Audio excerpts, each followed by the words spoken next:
Oui, un peu, parce que je suis dans la position de celle qui doit répondre aux questions. Je ne suis pas habituée à être dans cette position. C'est plutôt le contraire dans mon quotidien. Je pose des questions et les gens répondent, donc un peu quand même. J'aimerais savoir ce que tu vas me demander à l'avance.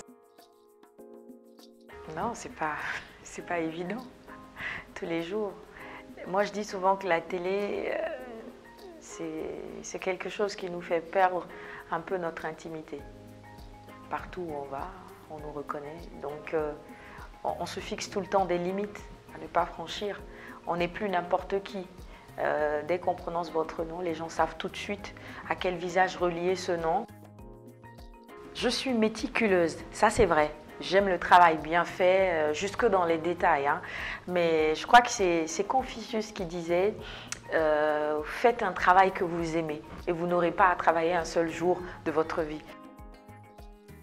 Lorsque vous faites quelque chose et que derrière personne n'apprécie, forcément on se sent un peu triste. On a l'impression qu'on n'aide personne. Donc c'est toujours bien ce sentiment de reconnaissance, mais au-delà c'est vraiment de pouvoir apporter quelque chose aux gens au quotidien. C'est de sentir que chaque jour il y a des gens qui se réveillent chez eux, qui allument la télé, qui regardent le magazine que je fais, Quinquilibre, et qui se disent ça m'apporte quelque chose. Mon Dieu, quelle question. Peut-être que c'est le fait de devenir une personne qui n'est plus ordinaire, dans le sens où dès qu'on prononce votre nom, les gens savent qui vous êtes. Ça fait que vous sortez de l'anonymat. Donc dès qu'on sort de l'anonymat, à mon avis, on devient tout de suite quelqu'un de connu. Il y a des moments difficiles où on a vraiment l'impression que sa vie appartient finalement à d'autres personnes, que notre vie appartient à ceux qui nous regardent, parce que ces personnes nous jugent, et parfois même sans vraiment nous connaître. Sur les réseaux sociaux où il y a beaucoup de liberté maintenant, moi je vois certains commentaires sur des personnes pour qui j'ai beaucoup de respect, et je me dis mais les gens oublient que ces personnes aussi ont une famille. Marque la femme engagée, la femme qui croit en elle, la femme qui a confiance en elle. C'est extrêmement important parce que pour nous les femmes, en Afrique surtout, on n'est pas forcément dans un environnement favorable. Hein.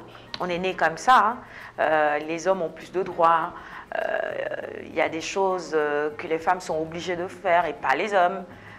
Les femmes peuvent porter malheur et pas les hommes. La femme doit faire ceci et pas l'homme. Une jeune fille n'est pas autorisée à faire ceci, mais le jeune garçon peut le faire, etc., etc. Et donc, dans un environnement comme ça, il faut se battre. Et j'apprécie énormément les efforts que les femmes font aujourd'hui. Je doute si ce que je fais est bien, si c'est vraiment bien, si les gens qui me disent « j'aime ce que tu fais, Sarah » sont vraiment honnêtes et sincères, s'ils ne le disent pas juste par démagogie, s'ils sont véritablement honnêtes, sincères, comme je disais.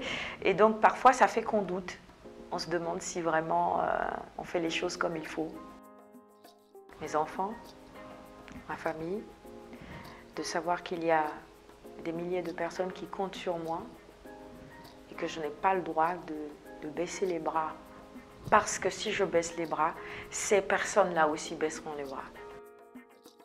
Une journée de travail, réveil à 3 h du matin. Alors, je vais quand même raconter la petite anecdote jusqu'au bout parce que j'ai 3 réveils.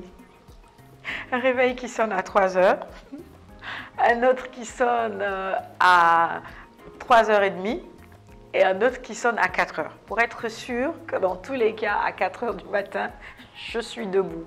Et donc après, évidemment, il faut prendre la douche, il faut s'habiller, attendre que le téléphone sonne pour que le car passe me récupérer. Ensuite, RTS, on fait le tour pour prendre toute l'équipe, évidemment. RTS, maquillage, voir un peu les derniers détails avec tout le monde, avec toute l'équipe, le rédacteur en chef, le chargé de production, le réalisateur et tout. S'il y a des petits changements dans le conducteur, on me le dit rapidement. Regarder un peu les journaux pour la revue des titres, les invités, saluer les invités et tout. Parfois, boire un peu d'eau parce que ça me permet de déstresser un peu avant de monter sur le plateau. Et puis, pof, on attaque le direct. À la fin de l'émission, débrief, comme tous les jours. Ensuite, Ça dépend. Parfois, professionnellement, j'ai encore des engagements, donc il faut les honorer. Ce n'est pas évident parce que je suis fatiguée. À partir de 13-14 heures, j'ai des cernes qui commencent à apparaître parce que je manque de sommeil, évidemment. Sinon, à la maison, pour m'occuper de la famille, de bébé, voilà. Je crois qu'il est venu à moi. Parce qu'à la base, j'ai fait une formation en banque finance assurance. J'ai un master 2 en banque finance assurance. Mais mes débuts à la télé datent de très longtemps, depuis toute petite. Quand j'y repense aujourd'hui, ça me fait tout bizarre parce que j'ai déjà eu à présenter des cérémonies et des manifestations où il y avait plein de gens alors que j'avais à peine 12 ans, 10 ans, 12 ans, devant autant de gens et je n'avais aucune gêne à faire cela, j'étais très à l'aise. Et donc les gens me disaient toujours, toi c'est ça que tu vas faire, toi c'est ça que tu vas faire. Mais bon, voyez-vous, les choix des parents, on est en Afrique, hein, ce que dit papa, c'est ce qu'on fait. Et donc finalement, j'ai fait un bac littéraire, mais j'ai été orientée vers les banques et les finances. Donc j'ai dû recalibrer tout ça pour me retrouver dans les maths et dans les calculs, master et tout. J'ai poursuivi en suivant les chemins de papa en quelque sorte pour devenir un peu comme lui. Et puis, je suis tombée dans ce métier vraiment par hasard. On m'a proposé comme ça de commencer à animer sur une radio et tout. Je dis oui, je démarre. Après, on me dit « Ah, c'est super ce que tu fais, continue ». Je continue et puis on me propose encore un autre contrat sur une autre radio. Je dis « Wow, ah bah, quelque part, ce que je fais, c'est bien, je continue ». Et en même temps, je poursuis mes études pour ne pas décevoir mes parents parce que c'est important aussi. Et je finis mes études. Je me dis, bon, je suis dans ce milieu quand même pendant un moment, il faut que je fasse un diplôme pour quand même donner de la valeur à ce que je fais. Je vais au CESTI. Malheureusement, je n'ai pas pu terminer mes études là-bas pour des raisons personnelles.